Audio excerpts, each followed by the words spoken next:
December 1945, San Diego Naval Hospital, Ward B, third floor. The winter sun cuts through the window at an angle, painting a square of gold across the white sheets. Private Robert Hayes sits on the edge of his hospital bed, 22 years old, from Vermont, a Marine who fought at Okinawa. His hands shake as he holds a small wooden box. His eyes are wrapped in thick white bandages. Have been for 6 months. Will be forever. Japanese shrapnel tore through both eyes on a beach he never wanted to see. A beach whose sand he could feel but never describe. Red, someone told him later. Red like rust. Red like blood. He cannot see the box he holds. Cannot see his own hands. Cannot see the woman who stands beside his bed. But he can hear her breathing. Can smell the faint scent of antiseptic soap on her skin. Can feel the warmth of her presence in the cold December air. Her voice carries the weight of a German accent. Soft but unmistakable. Kate, they call her. Catherine Mueller, 26 years old, a nurse, a prisoner of war, an enemy. Bobby's fingers fumble with the latch on the box. The metal is cold. His hands will not stop shaking. He has held this box every day for 3 months, has never opened it. Cannot bear to touch what he cannot see. Bobby, you don't have to do this. Her voice is gentle. It always is. For 6 months, this voice has guided him through darkness, has described colors he will never see again, has read him letters from a mother whose face is now just a memory, growing dimmer each day. He opens the box. Inside, nestled in velvet, he cannot see rests of purple heart metal, bronze heart with a purple ribbon, the color of royalty, the color of sacrifice. The decoration the United States government gives to those wounded in combat. They pinned it on him 3 months ago. A ceremony he could not watch. A medal he has never seen. Bobby lifts the medal from the box. The ribbon slides through his fingers like water. The metal heart is heavier than he expected. Heavier than something so small should be. I can't see it, he says. His voice cracks on the last word. I'll never be able to see it. Kate says nothing. She has learned when silence speaks louder than words. Bobby holds the medal toward her, toward where he thinks she stands. His hand trembles in the air between them. I want you to have it. The words hang in the winter light. Outside, palm trees sway in the California breeze. So different from the birches of Vermont. So different from everything he knew before the war made him into this. Carry it for me, Bobby continues, so someone who understands what it cost can keep it safe. Kate's breath catches. Bobby hears it, the small intake of air, the pause before speaking. Bobby, I cannot take this. This is yours. You earned this. I earned it by getting hurt, he says. The bitterness in his voice is new. She has been working to keep it from taking root. You earned it by putting people back together. You've seen the same hell I have, maybe worse. He pushes the medal toward her. You deserve to carry something that says you survived. This is the medal she will carry for 56 years. But we are getting ahead of ourselves. Because to understand how a German enemy nurse earned the trust of a blinded American Marine, we must go back. Back 6 months. Back to terror. Back to the Atlantic Ocean in June 1945, when 147 women crossed the water believing they were sailing toward their deaths. The scene fades. The hospital room dissolves. We move backward through time. Through the surrender of Germany in May, through the final desperate battles, through years of propaganda and hatred and fear. We arrive at a ship, gray as storm clouds, rocking in the Atlantic swells, June 1945, 11 days into a voyage from France to America. Below deck in a cargo hold converted into sleeping quarters, 147 German women sit in near darkness. The air is thick with the smell of bodies in salt water and fear. They are nurses, and all of them, young women who spent years in field hospitals, who stitched wounds in tents that shook with artillery fire, who held the hands of dying boys who called for mothers in their final breaths. Now they are prisoners of war. They whisper to each other in the darkness. The same questions over and over. Will they beat us? Will they starve us? Will they make us disappear? For years, Nazi propaganda has told them what Americans do to prisoners. The radio broadcasts spoke of torture. The newspapers printed stories of cruelty. The government painted the enemy as monsters in human skin. Now these women are sailing straight into the monster's arms.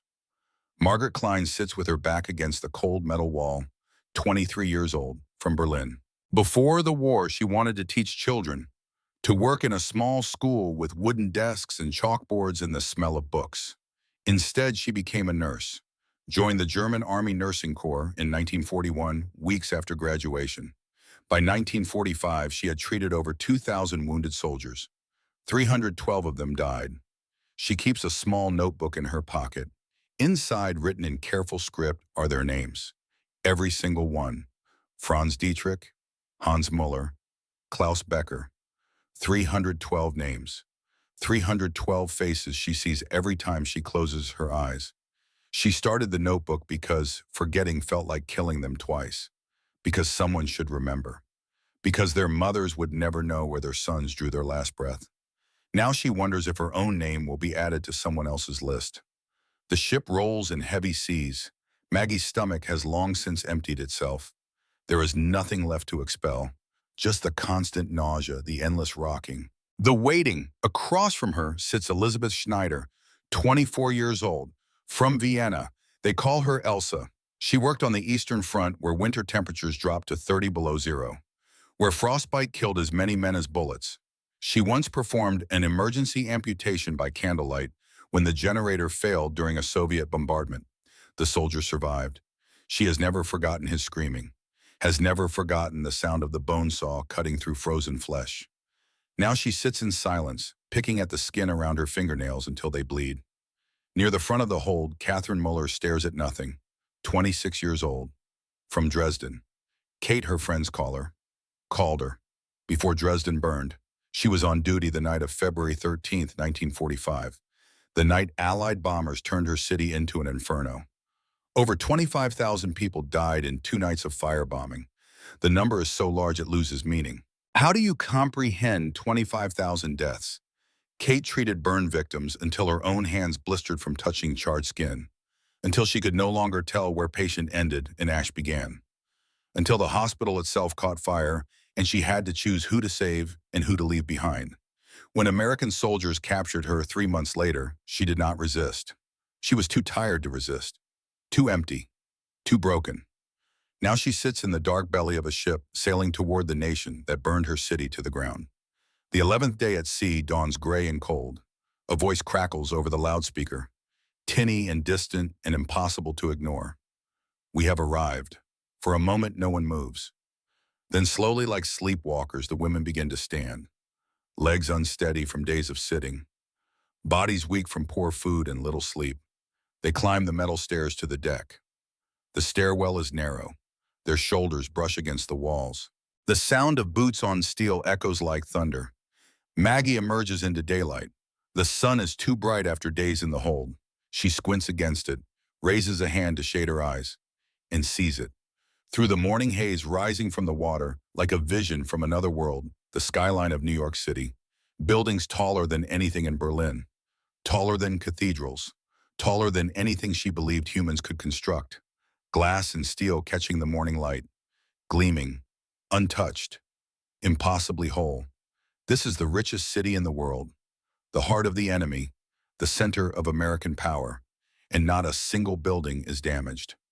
Maggie thinks of Berlin, of entire neighborhoods reduced to rubble, of streets she walked as a child now, nothing but craters and broken stone, of the Reichstag's blackened shell, of the Brandenburg Gate standing alone amid destruction. Here nothing is broken, nothing is burned, nothing even looks touched by war. The contrast is almost too painful to understand. The ship slows, tugboats guide it toward the pier. The engines reduce to a low rumble. Maggie can hear seagulls screaming overhead, can smell the harbor, fish and smoke and summer air. On the dock below, vehicles wait in neat rows, military trucks, buses, and something else, Red Cross ambulances, 6 of them, white paint gleaming in the morning sun, Red Crosses bright as blood on snow. No chains, no armed guards pointing rifles at the gangplank, just ambulances and buses lined up like they are waiting for patients. For people, not for prisoners. The gangplank lowers with a heavy metallic clang that echoes across the water like a gunshot. The sound makes several women flinch. Old instinct. The sound of metal on metal means danger, means incoming shells, means death arriving faster than thought. But there is no explosion. Just the gangplank settling against the dock. Armed American soldiers line both sides of the walkway. Their uniforms are crisp. Their boots are polished to a mirror shine. Their faces show no emotion, no hatred, no anger, nothing. This is it, Maggie thinks. The punishment begins now. The German nurses begin walking down, single file, footsteps unsteady on the metal ramp. The June sun is warm on their skin after days in the cold hold. The air smells different here. Gasoline and paint and something else. Something cooking nearby. Bacon, maybe. The smell makes their empty stomachs ache. At the bottom of the gangplank, a woman in American military uniform steps forward.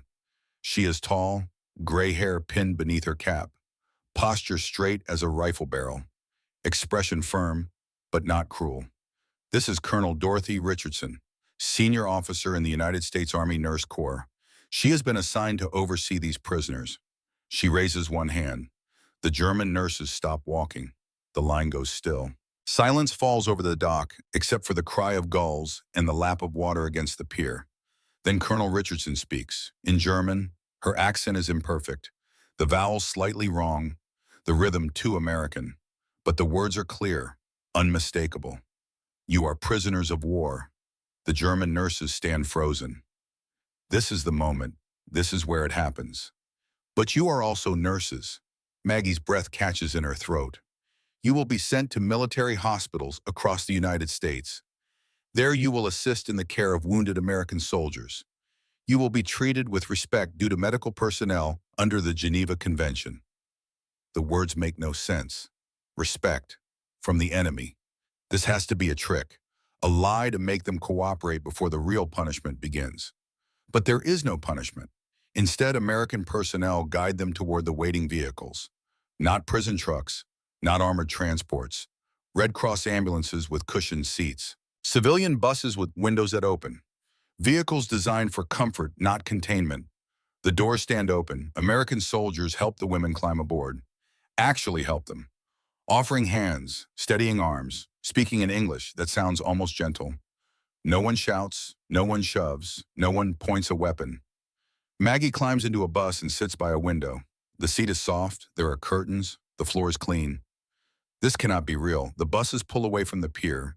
They drive north through streets that seem impossibly wide, impossibly clean, past buildings that stand whole and proud, past shops with windows full of goods, past people walking with purpose and possibility.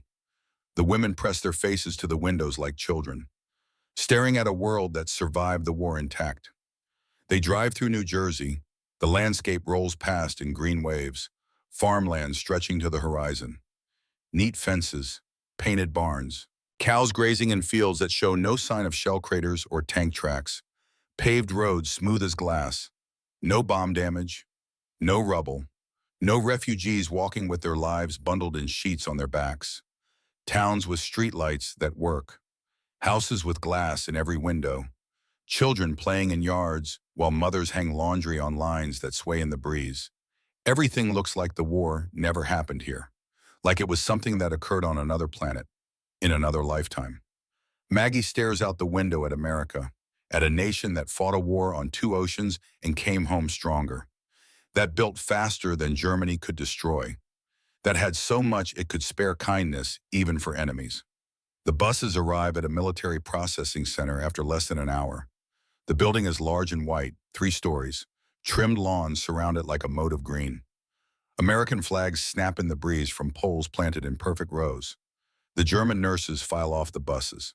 Their legs are shaky, their minds are reeling. Nothing that has happened in the last 2 hours matches what they expected. Inside the building smells of floor polish and coffee. The hallways are bright, the walls are painted pale yellow. Sunlight streams through windows so clean, they look invisible. American nurses, women in pressed white uniforms guide them to examination rooms. The rooms are cold but clean, examining tables covered with fresh paper. Instruments laid out in neat rows. Everything sterile, everything organized, everything professional. The examinations are thorough but gentle. Temperature taken with thermometers that taste of alcohol. Blood pressure measured with cuffs that squeeze and release. Eyes checked with lights that make them blink. Ears examined with scopes that tickle. The American nurses touch them like they are patients. Not prisoners, not enemies, just women who need medical evaluation. There is no roughness, no humiliation, no cruelty. After the examinations, they are led to a supply room. Long tables hold stacks of folded fabric, white fabric, starched and pressed and waiting. American nurse uniforms, white dresses with crisp collars, matching caps with red crosses on white fields. Stockings that are actually new, not darned and redarned until more thread than original.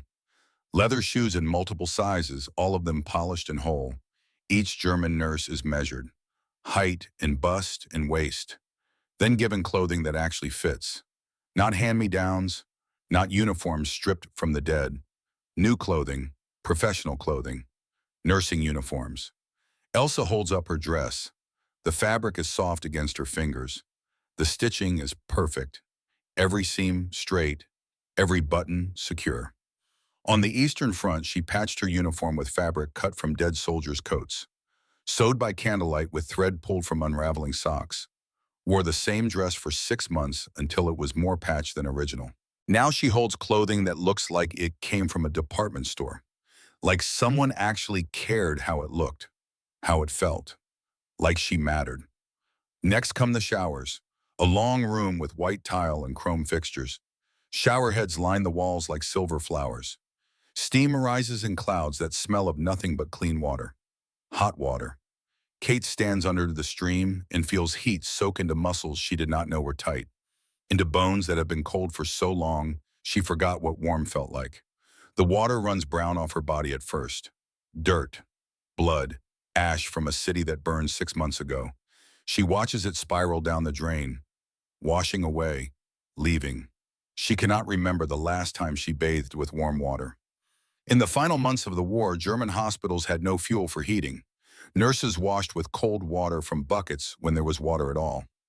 Sometimes they did not wash for weeks, just worked and slept and worked again until they could no longer smell their own bodies.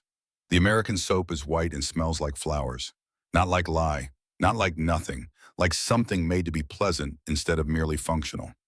Kate scrubs her skin until it turns pink, washes her hair 3 times, stands under the water until it finally runs clear, until she feels clean for the first time in a year.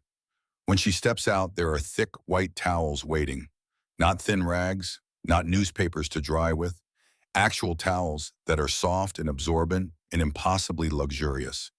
She wraps one around herself and stands in the steam and tries not to cry. But the crying comes anyway. Quiet, private, hidden in the steam and the sound of running water. Not from sadness, from the impossible kindness of hot water and soap and towels that are clean. Before we continue, hit that subscribe button right now and drop a like. What happens next will change everything you think you know about war enemies and what it truly means to be American. Trust me, you will want to see this through to the end, because in 40 minutes we will return to that hospital room where a blind Marine gives away his most precious possession.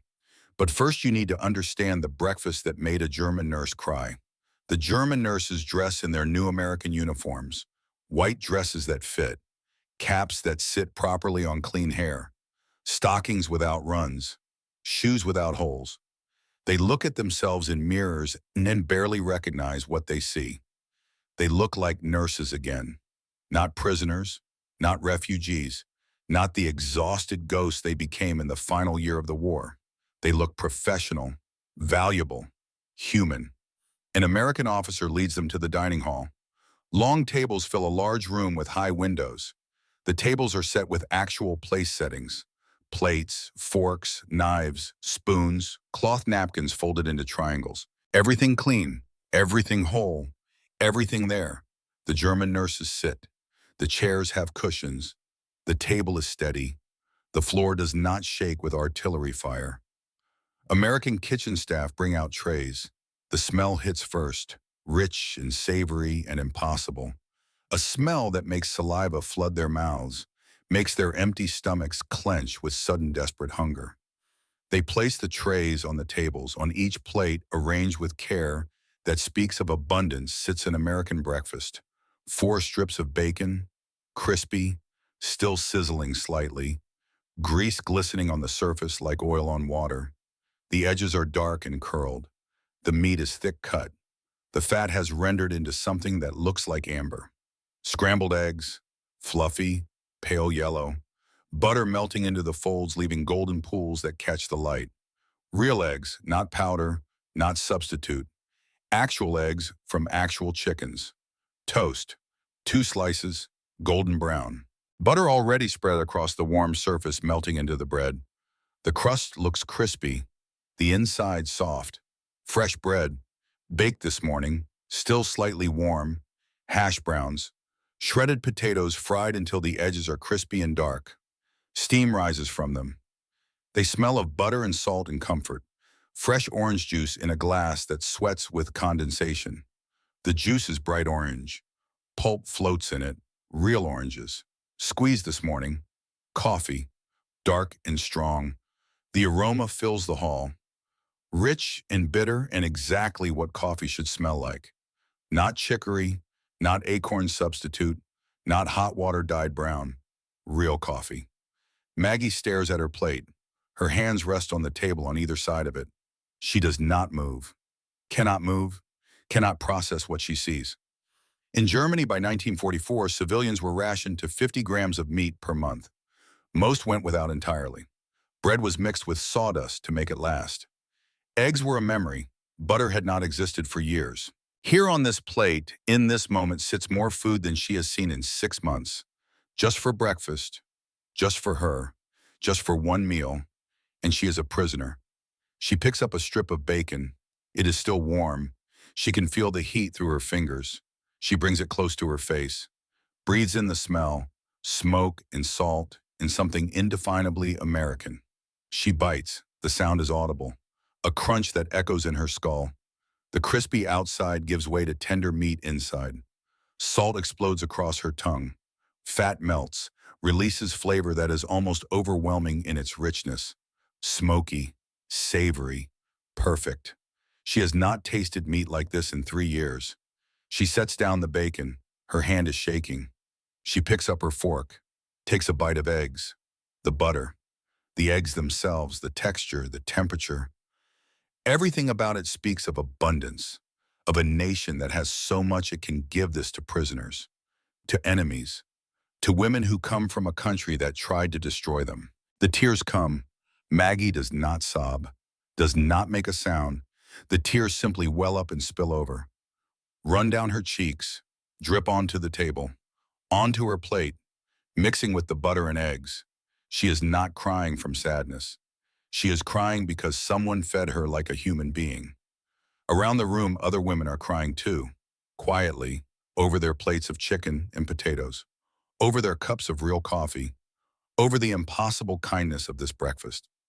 Elsa sits across from Maggie, also crying. She picks up her orange juice, takes a sip. The sweetness is shocking. The acidity, perfect. The cold liquid slides down her throat like a blessing. She sets down the glass, wipes her eyes with the cloth napkin. The napkin is clean, white, soft, meant to be used and washed and used again. Not rationed, not scarce, just there. She looks at Maggie. Their eyes meet across the table. Elsa whispers. Her voice is thick with tears and disbelief in something that might be hope. They gave us dignity. In 45 minutes, we will learn about the medal one nurse carries for 56 years. But this breakfast is where it starts. This moment of unexpected kindness. This choice to feed enemies like human beings. This is the seed that will grow into something no one expected. Into forgiveness, into friendship, into proof that even in the aftermath of the most destructive war in history, people can choose a different path. But first, these nurses must face the men they helped create, must walk into wards full of soldiers who lost limbs and eyes and futures because of Germany, must offer care to those who have every reason to hate them. The question is not whether they can do the work. They are nurses. They know how to stitch and clean and comfort.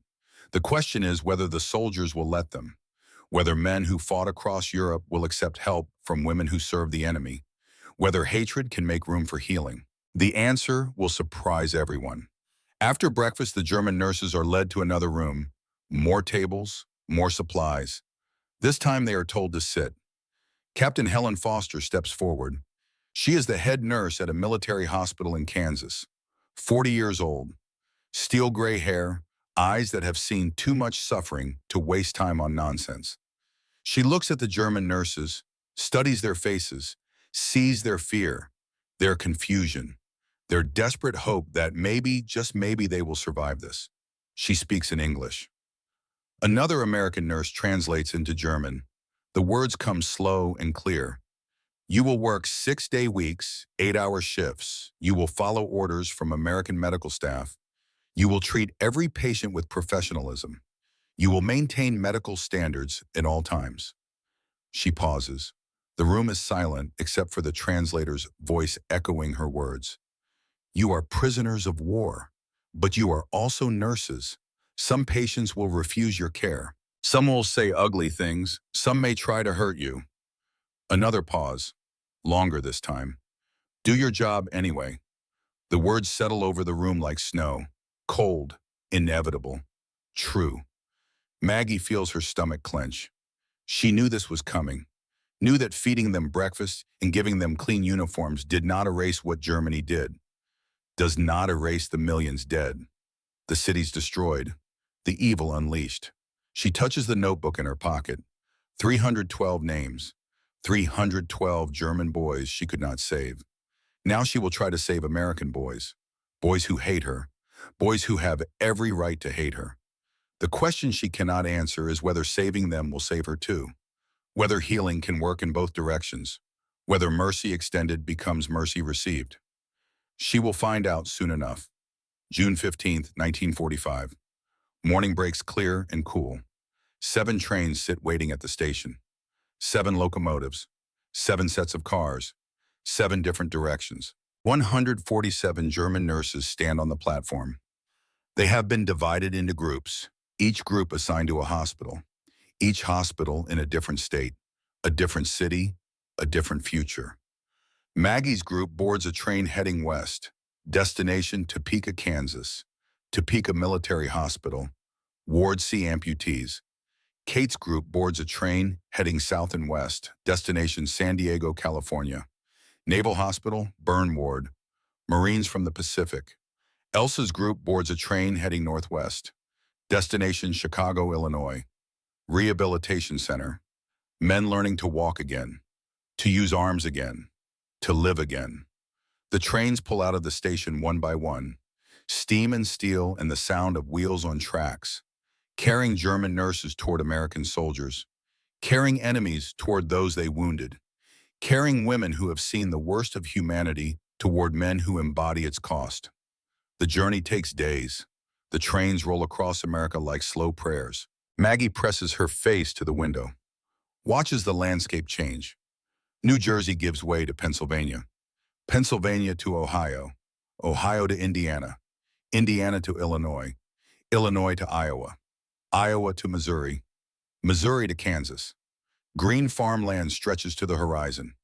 Golden wheat fields ripple in the wind like water. Corn grows in rows so straight they look drawn with rulers.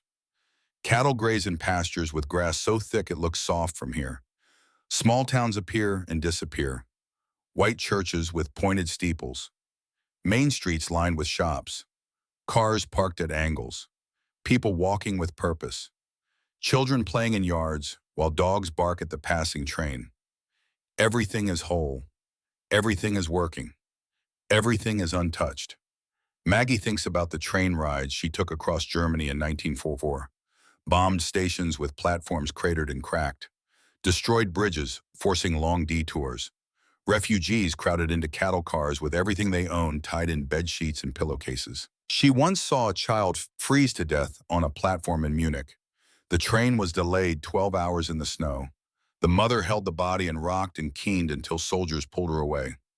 Here the American train has cushioned seats, A dining car serving sandwiches and coffee, clean bathrooms with running water.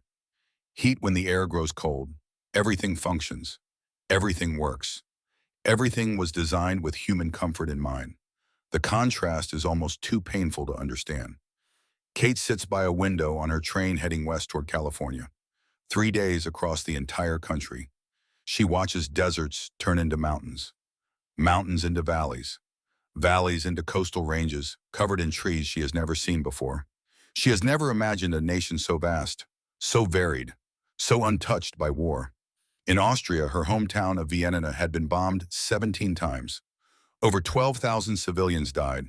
Buildings she walked past every day of her childhood turned to rubble in seconds. The opera house where her father took her to see the magic flute reduced to a shell. Here, cities glow with electric lights at night. Factories run at full speed. Smokestacks pour out clouds of steam. Rail yards overflow with freight cars. Everything is moving, building, growing. She realizes something that makes her stomach turn. Germany never had a chance. They were fighting a nation that could build faster than Germany could destroy. That had factories in cities that would never see a bomb. That had resources from 2 oceans and a continent. That had the capacity to feed prisoners bacon for breakfast while fighting a war on 2 fronts. The trains arrive at their destinations on different days, different times, but the experience is the same. Trucks wait at the stations. Military trucks with canvas covers and wooden benches in the back. The German nurses climb aboard. The trucks drive through cities to hospitals. Maggie's truck drives through Topeka, Kansas. Tree-lined streets, houses with porches, churches and schools and shops. Everything looks like the photographs of America she saw before the war, before the propaganda, before the lie. The hospital is massive. 3 stories of red brick, white trim around the windows, American flags flying from poles in front, ambulances parked in neat rows. Everything orderly, everything maintained, everything speaking of permanence and purpose. The truck stops. The German nurses climb down.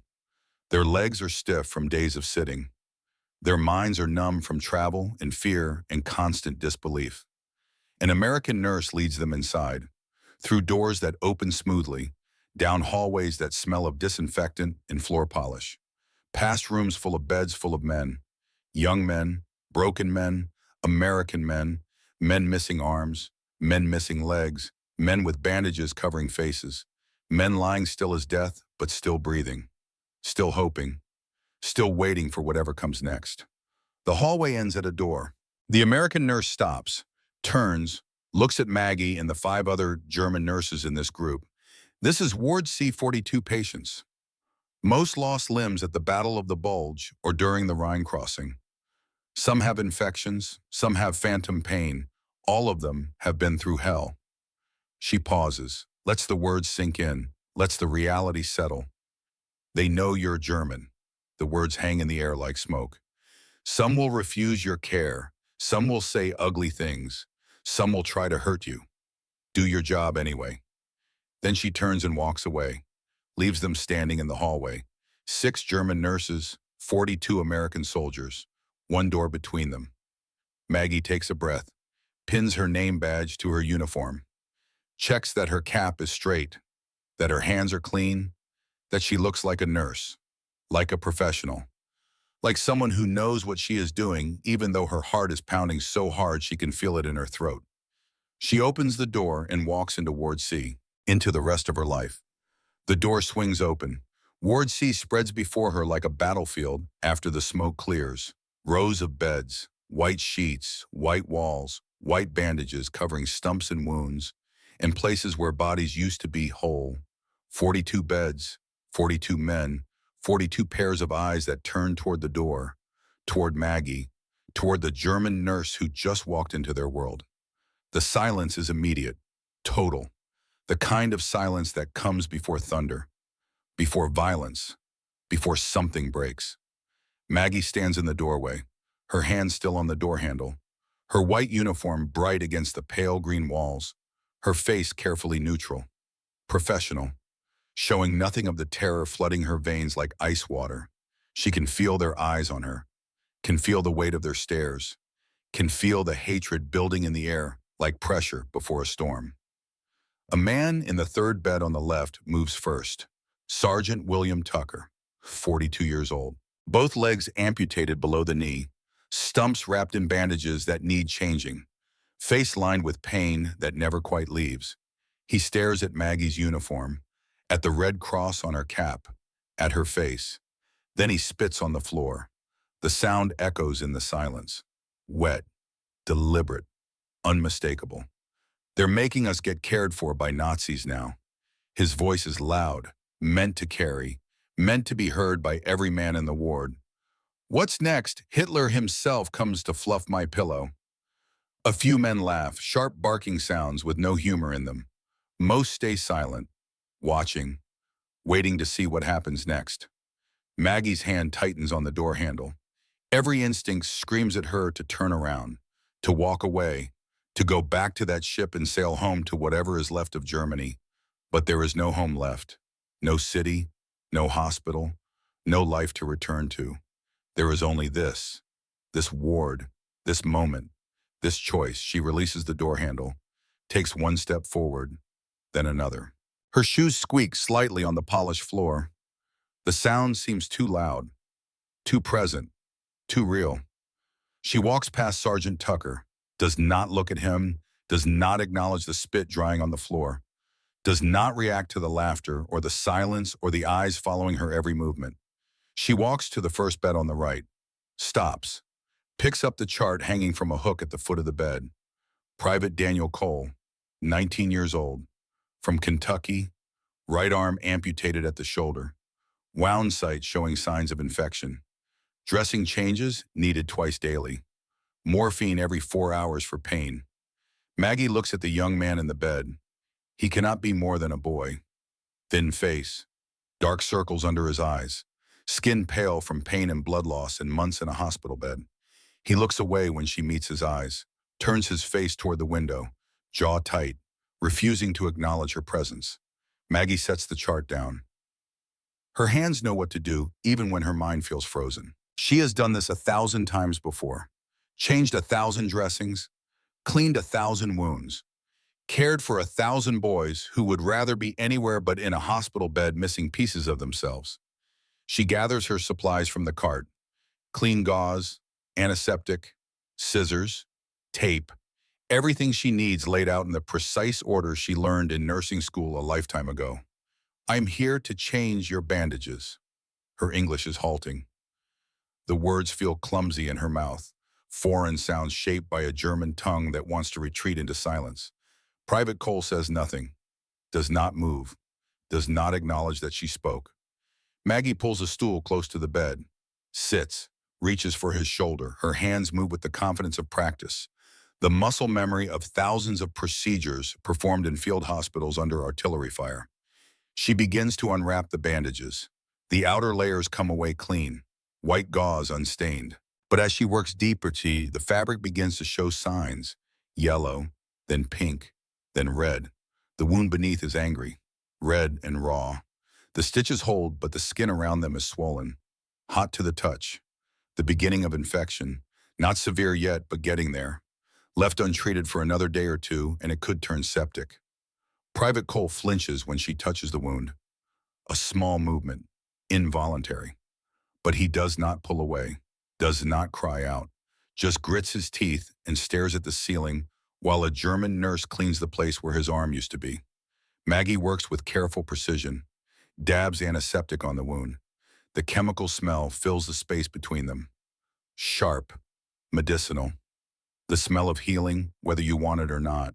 She wraps fresh gauze around his shoulder, folds it with the careful creases she learned from head nurses who demanded perfection, secures it with tape placed exactly where it needs to be. Not too tight, not too loose, just right. When she finishes, she looks at Private Cole, waits for him to look at her. He does not. But after a long moment, he nods. Once. Barely.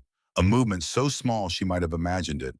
It is not forgiveness, not acceptance, not trust, but it is not hatred either. It is a beginning. The first week passes like walking through water. Every movement slow, every moment heavy, every interaction weighted with unspoken history and carefully controlled rage. Maggie works her 8-hour shifts in near silence. She arrives at 6 in the morning when the ward is still mostly asleep, works until 2 in the afternoon when her replacement arrives, then walks back to the barracks where the German nurses sleep in rooms that are clean but separate. Always separate. She changes bandages, adjusts morphine drips, monitors temperatures and pulses and the thousand small signs that tell whether a wound is healing or festering. She does everything an American nurse would do, follows every protocol, maintains every standard, and she does it in silence. Most patients ignore her, turn their faces away when she approaches, accept her care with gritted teeth and eyes fixed on the ceiling. They do not thank her, do not speak to her, do not acknowledge her existence beyond what is absolutely necessary. A few are worse. The man in bed 12 mutters under his breath every time she passes, "Kraut, Nazi, baby killer." The words are quiet but meant to be heard, meant to cut. The man in bed 27 refuses to let her touch him at all, demands an American nurse every time she approaches his bed.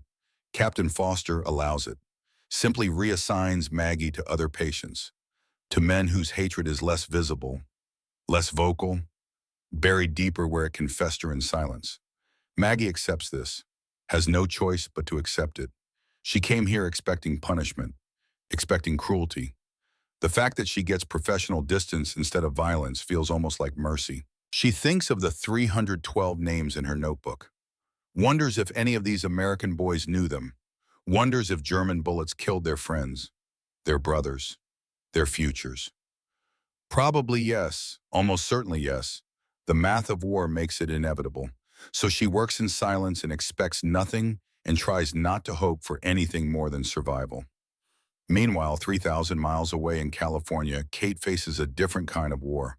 A war against burns and infection and the smell of charred flesh that never quite leaves the burn ward, no matter how much disinfectant they use. The Naval Hospital in San Diego is newer than the one in Kansas. More windows, more light, more palm trees visible through the glass.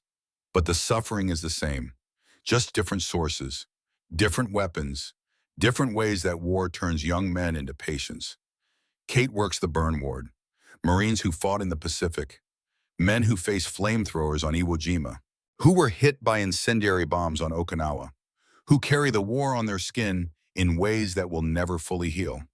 The injuries are severe, faces melted into masks, hands fused into claws, torsos covered in scar tissue that pulls tight with every breath. Some men can barely open their mouths to eat, can barely move their arms to feed themselves. The smell is the worst part, sweet and sickly and unforgettable.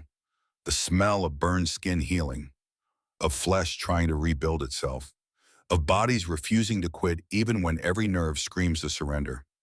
Kate knows this smell, knew it in Dresden when she pulled victims from burning buildings, when she treated women whose skin came off in sheets, when she held the hands of children whose faces had melted like wax.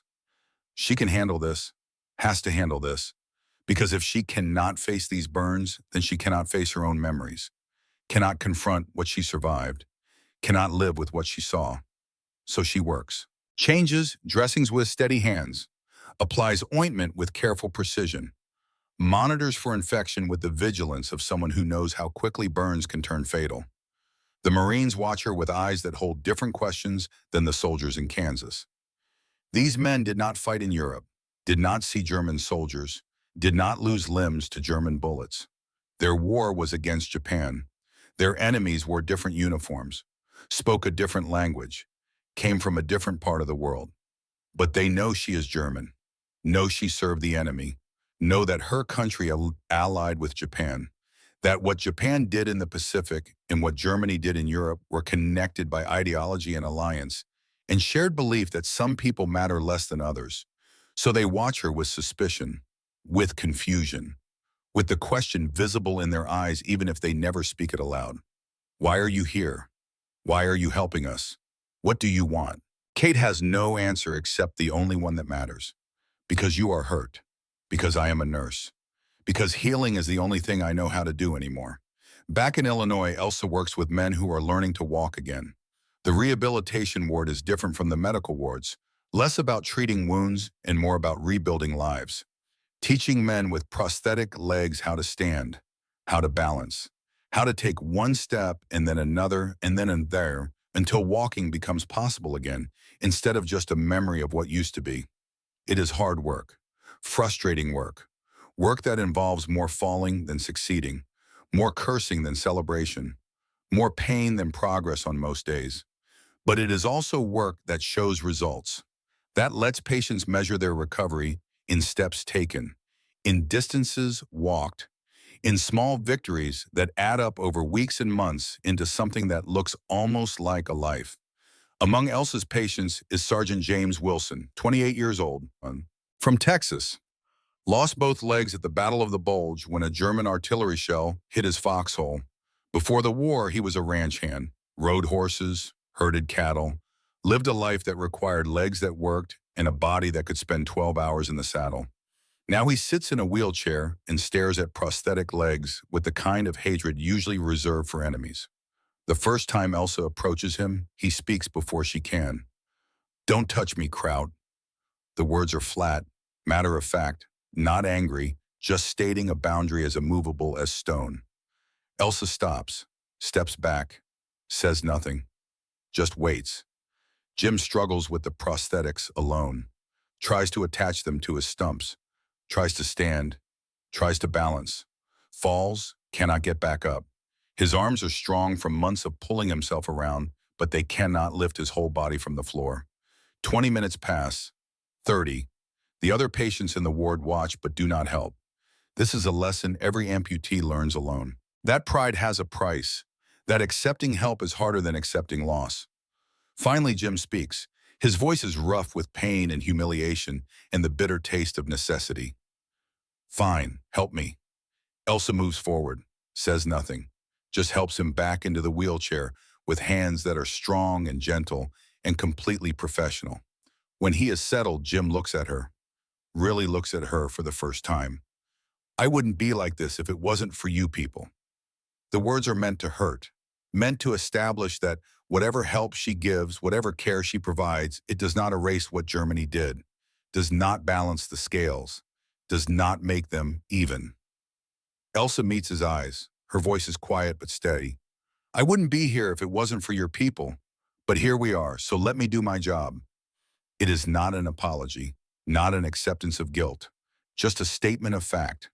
They are both here because other people made decisions, declared wars, dropped bombs, sent young men to die in frozen fields and burning cities. But those people are not in this room. Just a German nurse and an American soldier and the space between enemy and something else. June 23rd. 5 days after Maggie arrived at Ward C. 2 in the morning. The night shift is quiet. Most patients sleep. The morphine does its work, dulls the pain enough for exhausted bodies to find a few hours of rest. Maggie walks the ward with soft steps, checks charts, monitors vital signs, adjusts blankets, makes sure IVs are flowing properly, does all the small tasks that keep men alive through the dark hours when the body wants to give up. She stops at bed 18. Private Cole. His chart shows a fever. 101 degrees when she checked at midnight.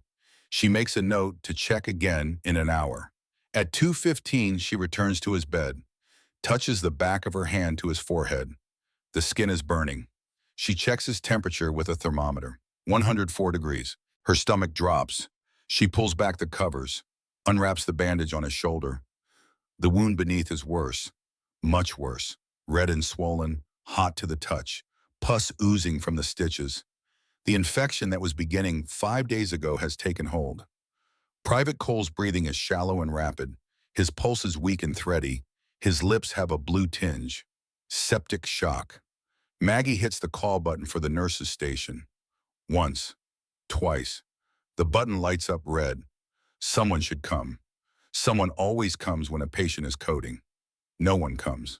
She hits it again, holds it down. The light stays red, but the hallway remains empty. She runs to the nurse's station. 2 American nurses sit there. One older, maybe 50. One younger in her 30s. Both are awake. Both are clearly on duty.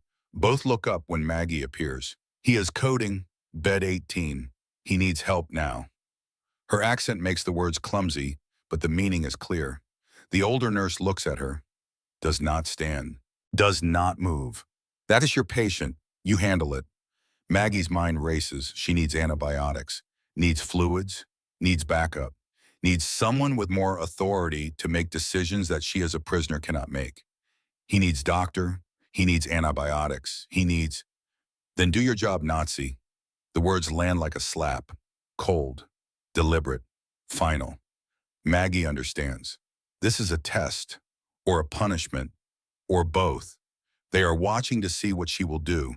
Whether she will let an American boy die because no one will help her. Whether her skills are real or just propaganda. Whether she actually knows how to save lives or just knew how to watch Germans die. She runs back to bed 18. Her heart pounds. Her hands shake. But her mind clicks into the mode she learned on the Eastern Front. The mode where there is no time to think. No time to doubt. No time to feel. Just act. She elevates his legs, gets them higher than his heart, improves blood flow to vital organs, buys time.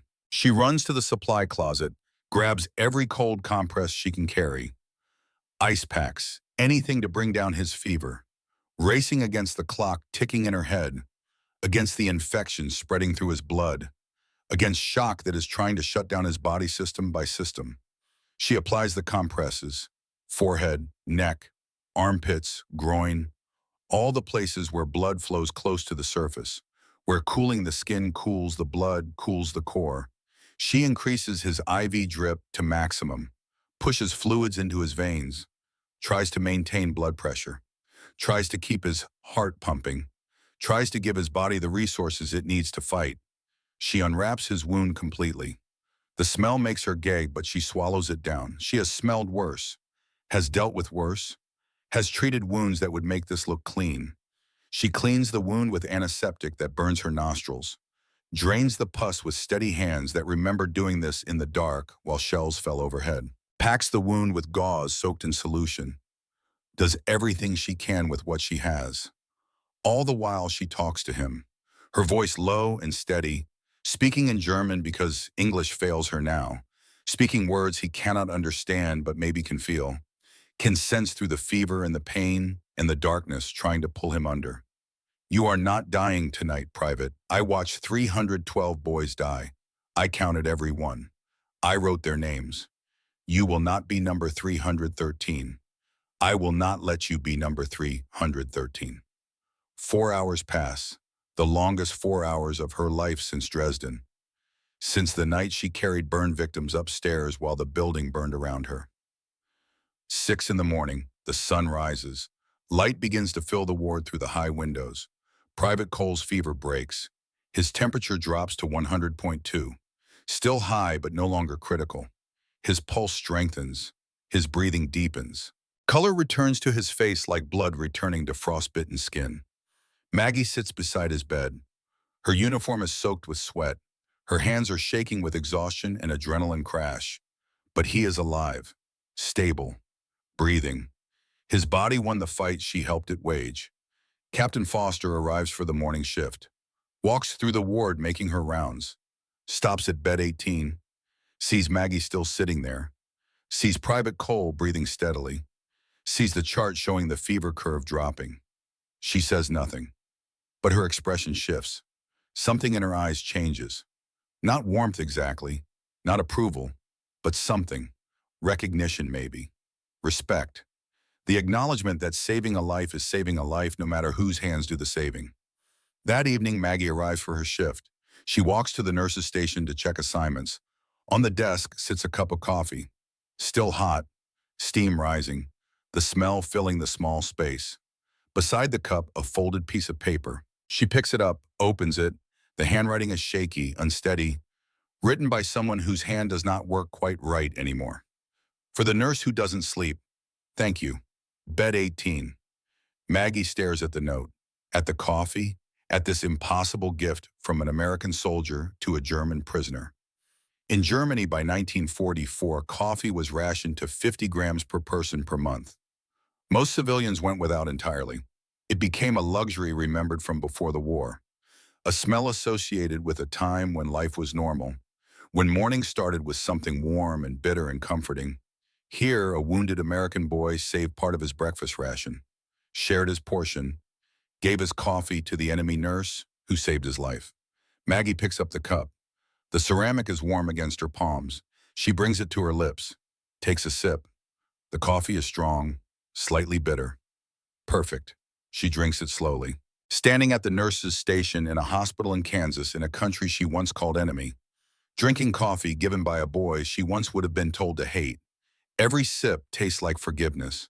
Every drop feels like proof that maybe, just maybe, people can choose to be more than what war made them, can choose kindness over cruelty, can choose healing over hatred, can choose to see the person instead of the uniform, the nurse instead of the nation, the human instead of the enemy.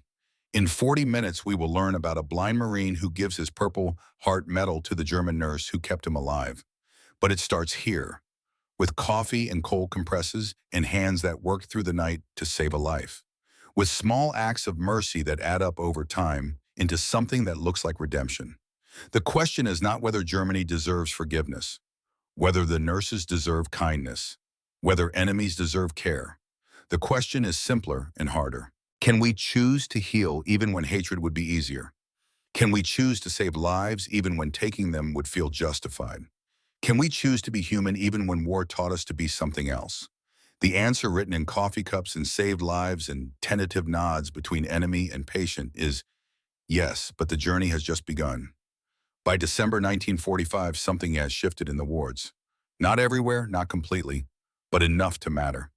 In Kansas, Private Danny Cole calls Maggie by name when she arrives for her shift. Not nurse, not hey you, Maggie. Her actual name spoken without venom, without sarcasm, just her name as a fact, as something normal. The man in bed 12 no longer mutters curses when she passes. He nods instead, a small acknowledgement that she exists as something other than enemy.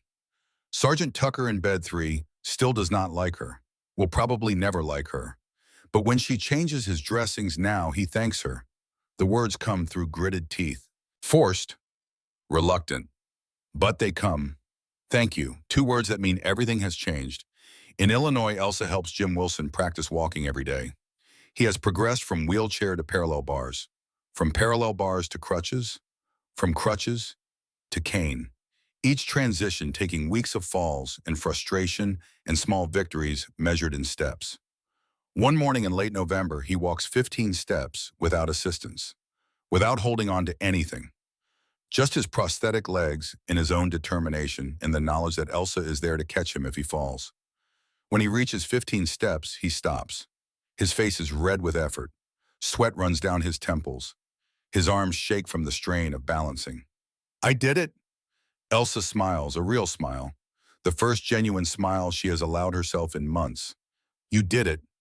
Jim looks at her, really looks at her, sees past the German accent and the enemy uniform and the propaganda that said she was less than human. We did it. The words acknowledge something neither of them has spoken aloud. That healing is not something done alone. That recovery requires trust. That trust does not care about borders or flags or the hatred governments tell their people to feel. In California, Kate has been working with a new patient for 4 months. Private Robert Hayes. Bobby, 22 years old, from Vermont, blinded by shrapnel on Okinawa. She has spent these months teaching him to navigate without sight, to trust his hands and ears and the feel of sunlight on his skin instead of his eyes, to build a new map of the world based on sound and touch and memory. She reads him letters from home. His mother writes every week, news about his sister, about the baby named after him, about neighbors asking when he will come home, about a town waiting for a hero who cannot see the parade they want to throw. She describes things he can no longer see. The color of the California sky, the way palm trees move in wind, the shape of clouds, the way light changes through the day. And slowly, painfully, Bobby begins to believe that maybe being blind is not the same as being dead, that maybe life without sight is still life, still worth living, still possible. But tonight is different. Christmas Eve, 1945, 3 in the morning. The burn ward is quiet except for the soft sounds of men sleeping and machines humming and the occasional groan of pain breaking through morphine dreams. Kate makes her rounds, checks charts, adjusts blankets, makes sure everyone is stable, everyone is breathing, everyone is surviving another night.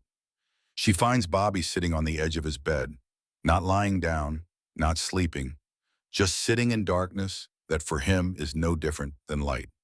Bobby, what are you doing up? The silence stretches long before he answers.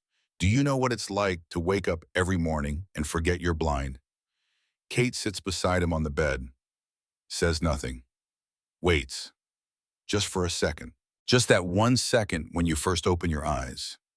You forget, and then you remember, and you have to lose your sight all over again.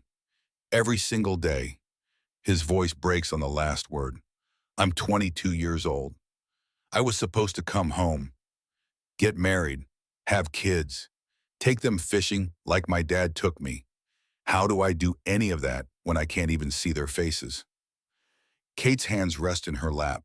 She has learned not to reach for patience too quickly, not to offer comfort before understanding the depth of pain.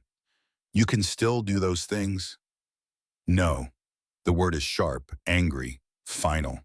I can't, and I've been thinking, maybe it would be easier if I just stopped trying. The words land in Kate's chest like stones. She knows this moment, has seen it before. In Dresden, in field hospitals on the Eastern Front, the moment when a patient decides that dying is easier than living, that surrender is less painful than fighting. She has lost patience to this moment.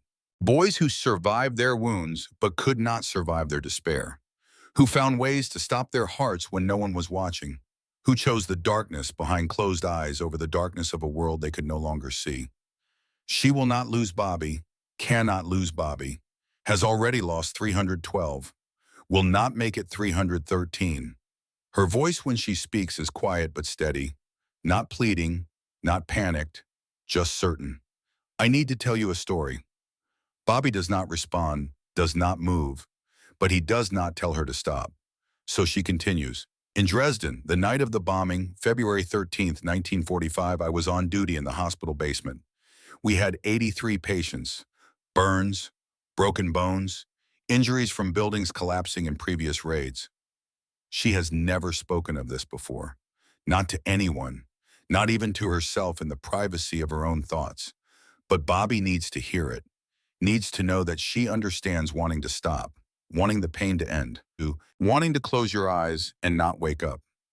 When the bombers came, the sound was like nothing I can describe, like the world ending, like God screaming. The building shook, the lights went out, and then we smelled smoke.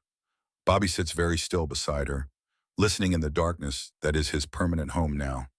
The fire came fast, up the stairwells, through the walls. The hospital was 4 stories, and we were in the basement, and the only way out was up through the flames. Kate's hands tighten in her lap.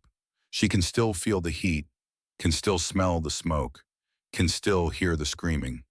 There was a boy, maybe 16, both legs crushed under rubble from an earlier raid. He could not walk, could barely move.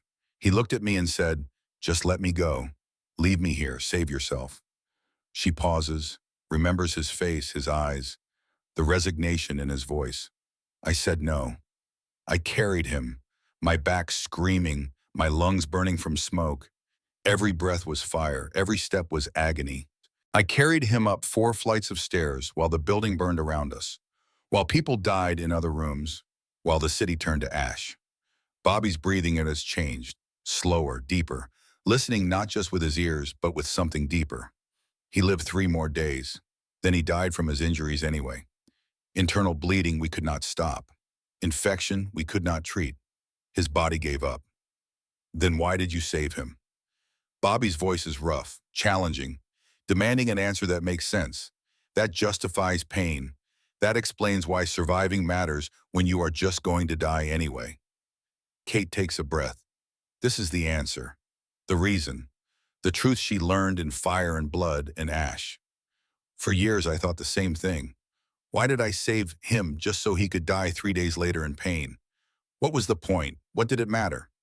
She turns to face Bobby, even though he cannot see her face. But then I understood.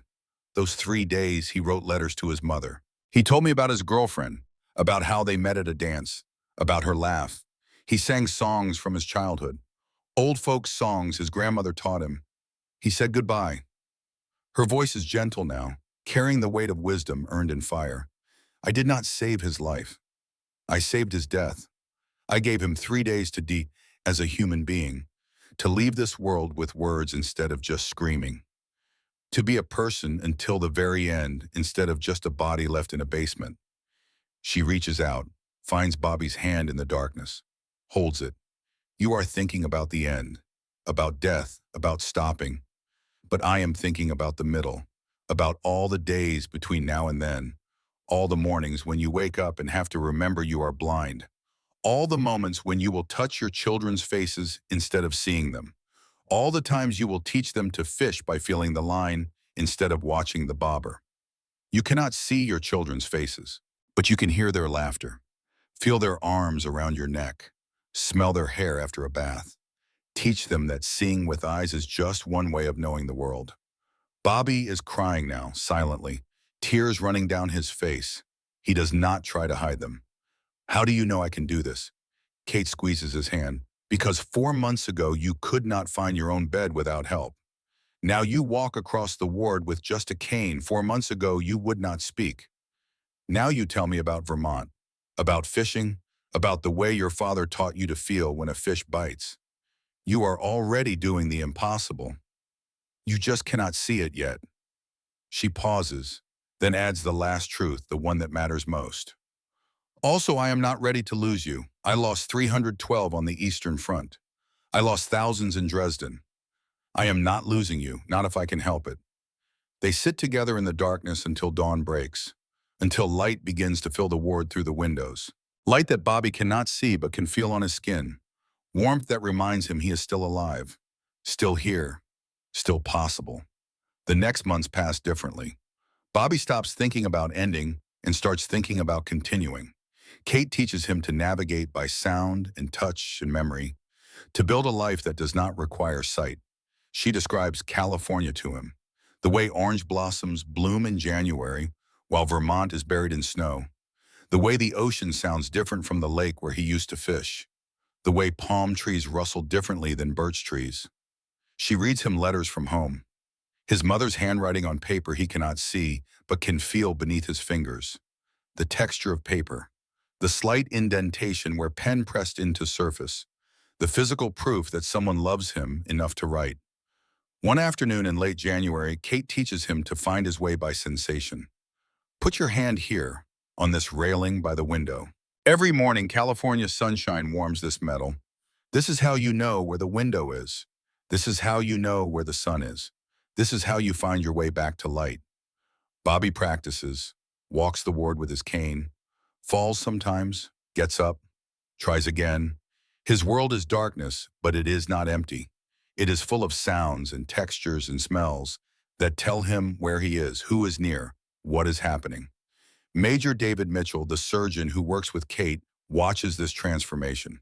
Writes in his personal journal late one night in February, Catherine Muller has been here 8 months. I have watched her save lives with skill that rivals any American nurse. I have watched her talk suicidal patients back from the edge with words that carry the weight of personal experience. Today I watched her teach a blind Marine to smile again. We called her the enemy, but she is the best nurse in this hospital, and I am proud to work beside her. Late February 1946. Bobby calls Kate to his bedside one afternoon. His expression is serious, determined. Kate, I need you to do something for me. Of course, he reaches under his pillow, pulls out a small wooden box, the box he has kept there since they pinned the metal on his chest 3 months ago. The box he has never opened because opening it means touching something he cannot see. He opens it now. His fingers fumble with the latch, but he gets it. Inside, nestled in velvet, the purple heart medal, bronze heart with purple ribbon, the decoration given to American soldiers wounded in combat, the symbol of sacrifice, the proof of pain endured in service. I can't see it, Bobby says, his voice steady now, not breaking, just stating fact. I'll never be able to see it. He holds the box toward Kate, toward where he knows she stands. His hand steady, his decision made. I want you to have it. Kate's breath catches. This cannot be what he means. Cannot be what he is offering. Bobby, I cannot take this. This is yours. You earned this. I earned it by getting hurt, Bobby says. You earned it by putting people back together, by saving lives, by choosing to heal instead of harm, even when you had every reason to do otherwise. He pushes the box toward her. You've seen the same hell I have, maybe worse. You deserve to carry something that says you survived, that says your hands did good in the world. Kate's hands shake as she takes the box. Inside, the metal gleams in the winter light, purple and bronze and impossibly precious. She has treated hundreds of German soldiers, watched 312 die, never received a medal, never received recognition from her own government. Just orders, just demands, just the expectation that she would work until she could not work anymore and then be replaced. Now an American soldier, a man blinded by war, a Marine who lost his sight fighting enemies allied with her country, is giving her his most precious possession. There's one more thing, Bobby says. When I die, whenever that is, even if it's 50 years from now, I want you to return it to my family. So they know someone carried it for me. So they know I wasn't alone. Kate closes the box, places her hand over Bobby's. I will keep it safe, I promise. Her voice is thick with tears, even if it takes 56 years. She does not know yet how prophetic these words are, how she will carry this medal around her neck every day for the rest of her life, how she will return it in 2001 with a letter that makes grown men cry, how this moment will become the proof that healing has no nationality. Bobby suddenly laughs, soft, wondering, almost happy. You know what's crazy? I can't see your face. Don't know what color your eyes are. Don't know if you smile or frown when you work. All I know is your voice and your hands. He pauses, and that's enough. That's everything. Kate places the medal in a small pouch, hangs it around her neck on a cord, tucks it beneath her uniform where it rests against her heart. She will never take it off. Not when she sleeps, not when she showers, not for 56 years, not until cancer is eating her body and she knows her time is ending. Only then will she return it to Bobby's family with words that explain what it meant, what he meant, what this moment of trust between enemy and soldier proved about the human capacity for grace. Spring 1947, over a year since the German nurses arrived. The war ended in September 45. Japan surrendered. The killing stopped. But the question of what to do with 147 German nurses remains. Technically, they are still prisoners of war, could be sent back to Germany, should be sent back according to protocol. According to the rules about what happens to prisoners when wars end. But Germany in 1947 is not a place anyone wants to return to. The country has been divided into occupation zones. American, British, French, Soviet, each zone a different kind of prison. Over 7 million Germans are homeless. Cities are still rubble. The infrastructure has collapsed. Food supplies have disappeared. Civilians survive on 900 calories per day, half what a human body needs. Starvation is not theoretical. It is daily reality. Tuberculosis and typhus spread unchecked through refugee camps and bombed-out buildings. The question becomes not whether the nurses should go home, but whether there is a home to return to. Colonel Dorothy Richardson submits a report to the War Department, recommends the nurses be allowed to stay, to continue working in military hospitals until Germany can receive them, until there is something to go back to besides ash and hunger and division. The recommendation is approved. The 147 nurses can stay. But staying in America as workers is different from staying as citizens, different from choosing America over Germany, different from saying this place is home now, and that place is just where I used to live. In March 1947, the nurses are given a choice: return to Germany or apply to remain in the United States as immigrants, as people choosing to build lives here, choosing to stay with the soldiers they have cared for, choosing America over homeland. The choice is not simple, not obvious, not easy. If you are finding this story powerful, do me a favor. Hit that like button and leave a comment below. Have you or someone you know served in the military? How did you handle coming home changed? Share your story. I read every comment. Maggie sits in the barracks in Kansas holding a letter from her sister in Berlin. The letter took 6 weeks to arrive. The paper is thin, the handwriting shaky. The words describe a reality Maggie cannot imagine, even though she came from it. Her sister writes about standing in line for 4 hours to receive one potato, about finding a dead woman frozen in the street, about Soviet soldiers who take what they want, about hunger that never ends, about winter with no heat, about a city that looks like the surface of the moon. She writes, "Please stay in America if you can. There is nothing left for you here." Maggie looks at the letter, then at the hospital where she works, where Private Danny Cole recovered from infection and was discharged last month, where he came back to visit her before going home to Kentucky, where he shook her hand and said thank you and meant it. She thinks about bacon for breakfast, hot water for showers, beds with clean sheets, a country where the buildings stand whole and the children are not starving and the future seems possible. The choice should be easy. Stay in the land of abundance. Leave behind the land of ash. But it is not easy, because Germany is where her family is, where her language is, where she understands the jokes and the customs and the way people think, where she is not foreign, not other, not enemy. Staying means choosing comfort over family, choosing safety over belonging, choosing a future over a past. She writes to her sister, "I am staying. I am so sorry. I am staying." In Illinois, Jim Wilson tells Elsa she should go home if that is where her heart is. "You saved my life," he says. They are sitting in the rehabilitation room. He is walking now with just a cane, making plans to return to Texas, to try ranching again with prosthetic legs and a body that works differently than before but still works. "You saved my life," he repeats, "but that doesn't mean you owe me yours. Go home if you need to." Elsa thinks about Vienna, about her parents who may or may not still be alive, about the city where she learned to be a nurse, about the language that is hers, about belonging. But she also thinks about the letters Jim has promised to write, about the progress they made together, about the proof that healing can bridge any gap if people choose to let it. She chooses Vienna, chooses to go back, chooses to try rebuilding what was destroyed instead of starting fresh somewhere new. But she promises to write, promises to stay in touch, promises that leaving America does not mean forgetting what happened here. In California, Kate makes her choice quickly, easily, without doubt. She stays. Dresden is ash. Her family is scattered or dead. The city she loved is gone. There is nothing to return to except memories and graves. Here she has purpose, has work, has Bobby's medal around her neck and the knowledge that her hands have healed instead of harmed, that she has chosen mercy when vengeance would have been easier. She applies for immigration status, begins the process of becoming American, of saying that this place is home now, that this identity is hers, that German is what she was and American is what she is becoming.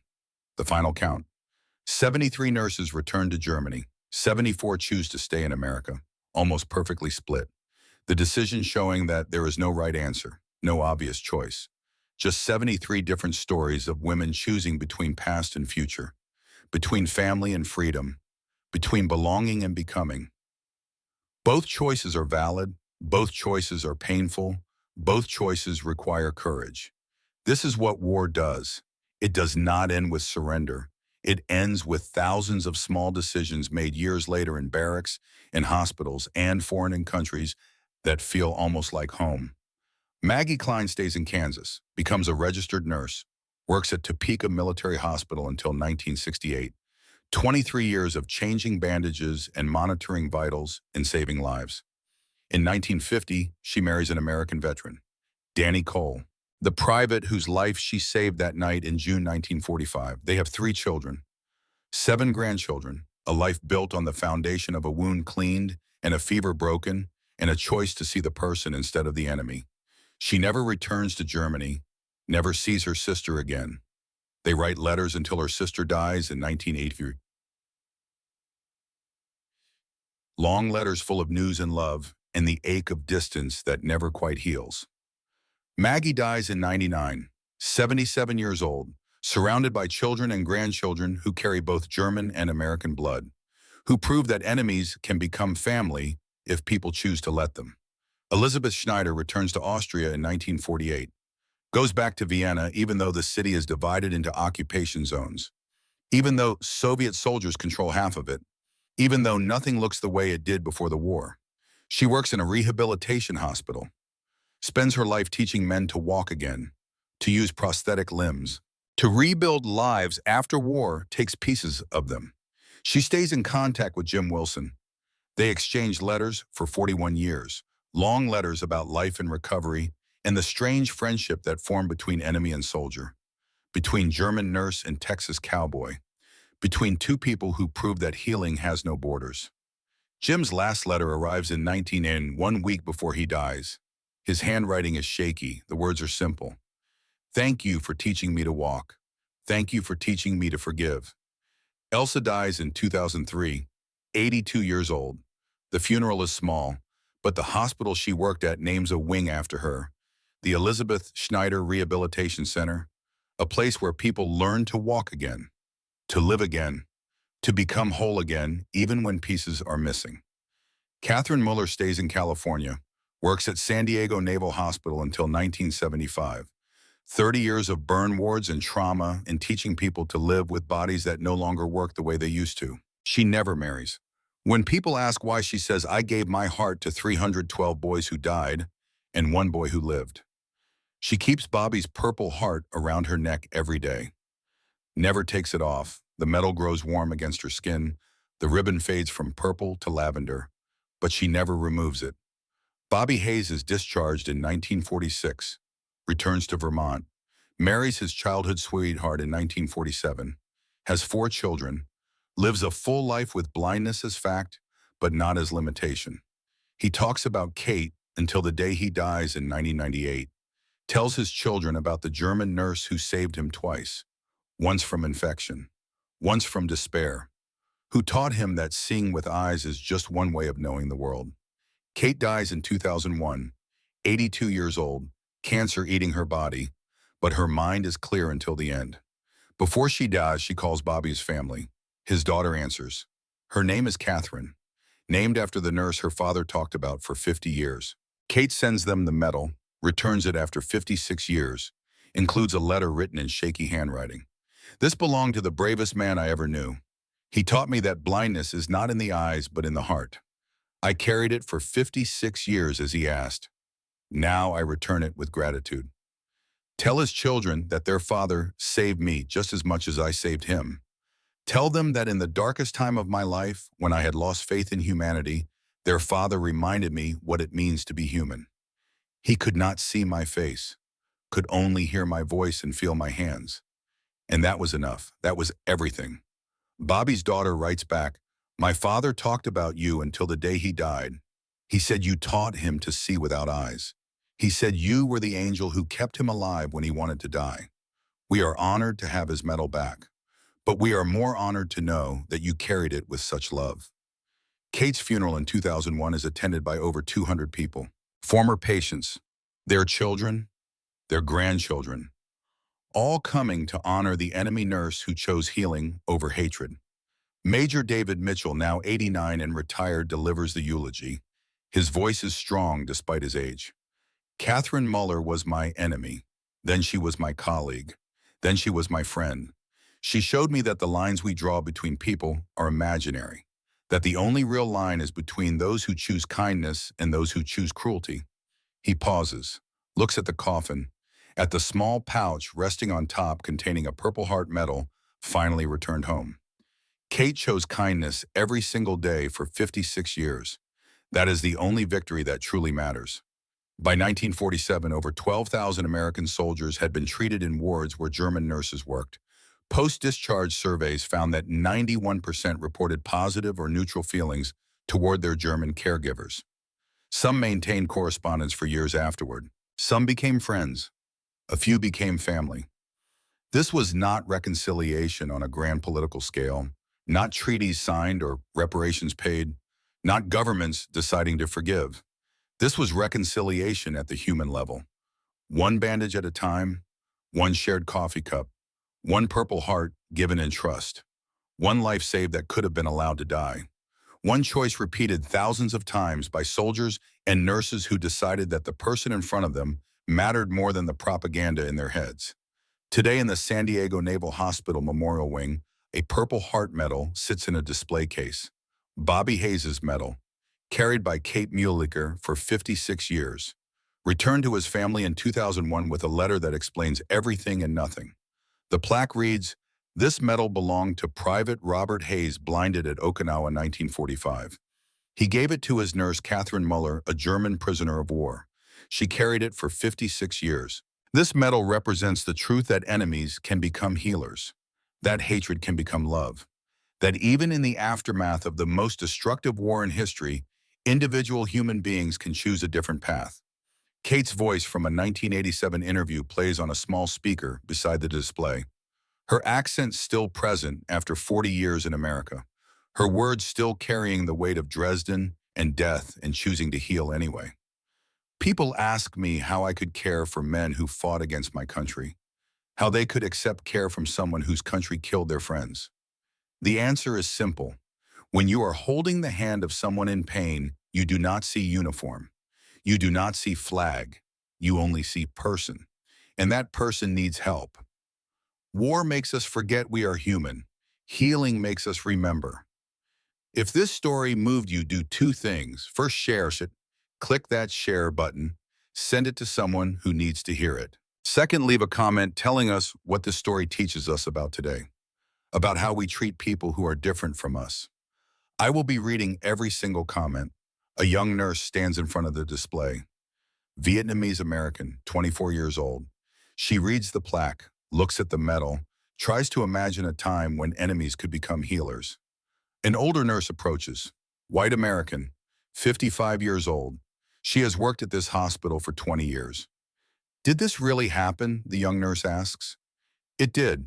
My grandfather was one of those soldiers. German nurse saved his life in Kansas in 1945. He said she saved him twice. Once in the hospital, once after when he came home angry and broken, and her letters reminded him there was still good in the world." She pauses, looks at the medal behind glass. She was right. 147 German nurses, 12,000 American soldiers, 56 years of carrying a medal, countless letters exchanged, friendships formed, lives saved and rebuilt and transformed.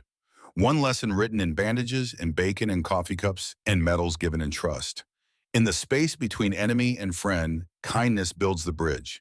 The only question is whether we choose to cross it, whether we choose healing over hatred, mercy over vengeance, the hard work of seeing people as people instead of the easy comfort of seeing them as other.